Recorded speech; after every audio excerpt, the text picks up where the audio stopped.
What's up, guys? Welcome back to the channel. So today we're going to review the KLH Albany 2 bookshelf speaker. I bought these with my own cold hard cash, and we're going to talk about them. So this is an interesting one because not too many people have reviewed these on YouTube for some reason, but they caught my attention because they look decent and they were only $349, so I bought a pair. Now, we're going to do this review the same way we generally do, so I'll throw the main specs on screen so you guys can check that out. You know I don't want to sit here and tell you about the driver size, the tweeter size, and all the nitty-gritty silly details. You know what I mean? You can just find all that just right there or on their website. So I'll tell you about the standout features if there are any. I'll tell you what they sound like, and we'll do some comparisons, then we'll wrap up the video. Now, you do not want to miss the comparison sections, guys. A lot of you guys like to watch videos, 4 minutes in, you click off. I don't care about the metrics. I don't care about the analytics. There's just going to be important information in that section. So you can click off if you want, but that's on you. So standout features. First and foremost, I think the speaker looks great. It's got a narrow front baffle. The cone kind of looks like a carbon Kevlar material. I think that's cool. And I do like the permanently attached tweeter grill. It also does have regular grills that go on front that are magnetic and 5-way binding posts out back. I think despite being a vinyl finished cabinet, it looks quite nice. And as you can see, it comes in other colors as well on the screen behind me. I have the black in front of me, obviously.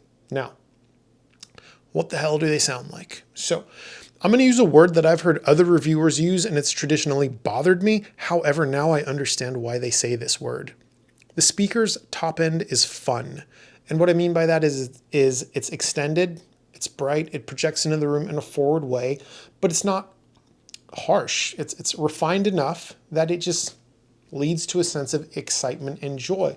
The top end is so much brighter than what I'm used to that it gave the whole presentation kind of a sense of openness and sparkle that I usually don't experience. Was it accurate? Absolutely not, but it was fun, as they say. Moving down to the mid-range also projected into the room in a forward way and gave the speakers a sense of loudness, even when they weren't playing all too loud. I think that's a characteristic some people might appreciate. Again, was it dead neutral or accurate? Absolutely not. But it led to a presentation that was overall engaging and exciting. Moving down to the bass region, this is a small speaker. It looks to be something like a 5¼ inch mid-bass driver to me. It's not going to have a ton of bass. To me, it did have a little more bass than something like the Polk R100. Its mid-bass region was pretty much dead neutral, but it did seem like the port tuning was something around 45 hertz, maybe 50 hertz. Hell, maybe it was 55 hertz if I'm being completely honest. Either way, it did kind of like fall off and then pick back up just right around the port tuning. So bass is nothing to write home about, guys. It's a small speaker and it's a cheap speaker. What can you expect? So, overall from top to bottom, it sounds like I don't have any complaints and it's actually great value for the money, right? As long as you like a forward and energetic sound. However, let's talk about comparisons. So I actually enjoyed my time when I was listening to the speaker quite a bit. And then I was like, man, what am I going to talk about when I get to the comparison section? Sure, we could talk about the Emotiva B1 Plus. We could talk about the Project Speaker Box 5. What else do I have that's this price? And then I remembered I recently acquired the Triangle Bro 2s. Those are also $349. Well, it depends what website they're on. Sometimes they're $359. Either way, they're the same price. So I pulled those bad boys out and gave those a listen just so that I can give you this comparison in this video. I will review those speakers at a later time. Actually, let's save the Bro 2s for last. Let's jump into the Project Speaker Box 5 real quick. Those are quite a bit smaller, so they're going to have less bass. The top end of both speakers is going to be energetic, though the KLH Albany 2 is a little bit more energetic. It did sound quite a bit more open and a little bit larger, but it is a larger speaker, so no surprise there. The mid-range on the Project Speaker Box 5 was quite a bit superior to the KLH Albany 2. God, I'm like so worried I'm going to say KLH Model 5 at some point in this video. I might have done it already. Who knows? If I did, oh well. So the mid-range of the Project Speaker Box 5 is really good. It images razor sharp. It's super good. It projects nicely into the room. It's just got a great mid-range. Way better than the KLH Albany 2. And I already told you about the bass. I started with that. So overall, it's kind of like they're kind of close. I'd probably take the Project Speaker Box 5s because they come with a standard painted finish and the sound is mostly the same, but the Project has the better mid-range. Not a huge difference, however. let's jump over to the Emotiva B1 Plus. That's kind of like the $300 benchmark in my opinion. It's a fantastic speaker, and I've been recommending it for years. Emotiva B1 Plus is going to be a little bit of a different presentation. It has that AMT tweeter. So both are a little bit voiced on the brighter side. The KLH Albany 2 is going to be a little bit sharper, where the Emotiva B1 Plus is going to be a little bit softer with its treble attack. The Emotiva B1 Plus treble is quite a bit more refined and high-end sounding compared to the KLH being more fun and exciting sounding. Moving down to the mid-range, the KLH has the more forward mid-range. The Emotiva B1 Plus is a little bit of a V curve, so that's just going to be personal taste. And moving down to the bass region, the Emotiva B1 Plus just stomps the KLH Albany 2 in terms of bass quantity, bass power, and just overall fullness of sound. The Emotiva B1 Plus has way more bass than the KLH Albany 2. So between those two, I would probably pick the Emotiva B1 Plus. It's $49 cheaper. I think it's a better speaker overall.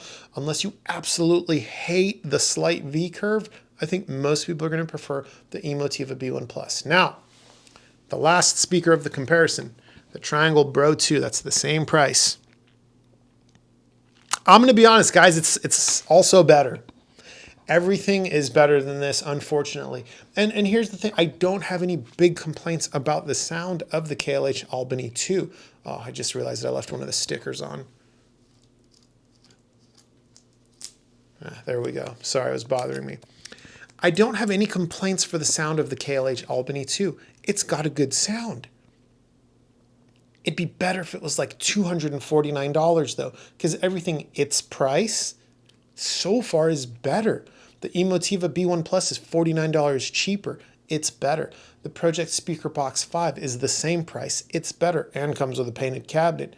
Triangle Bro 2, night and day difference with the presentation. The Triangle Bro 2's top end was far more refined than the KLH Albany 2. It was a superior speaker.